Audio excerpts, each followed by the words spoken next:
কাজের মেয়ে এমনি শিক্ষামিং। আমি তো চলে আসছি। এইবার দেখেন আটা কিভাবে মধ্যে সেটা দেখাবো, তবে দাঁড়ান করে ছাকা টাকা করে চশমাটা পরলাম।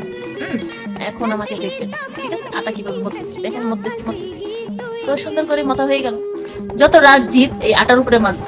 তবে যাই হোক, একটু সাজুগুজু করাটা দরকার আছে। এই যে লিপস্টিকটা দিয়ে ঝাঁকানাকা করে লিপস্টিকটা দিয়ে নিলাম। এখন দেখেন কি সুন্দর করে আটা মাখতেছি। সাজও হলো, আটাও মতা হলো। তবে হ্যাঁ, এই আটার উপরে সব জিদ জাল যা আছে সব মিটাতে পারবে। এখন রুটিটা সুন্দর করে বেলে বেলে করানোর আগে একটু লিপস্টিক দিয়ে নিই। এই যে দেখেন ভালো করে লিপস্টিকটা হয়ে গেছে। এখন সুন্দর করে সাজুগুজুটা হয়ে গেছে। লিপস্টিকটা সাথেই রাখলাম, কারণ হচ্ছে এই লিপস্টিকটা আমার জানার পড়ান। সুন্দর করে ঝাঁকানাকা করে রুটিটা বেলে ফেলছি। এখন দেখেন সুন্দর করে গুড়ি দেওয়ার পর উফ, রুটিটা কিভাবে কি রোমান্স দিয়ে ঘুরছে। ওহ আহা হা, কি রোমান্স।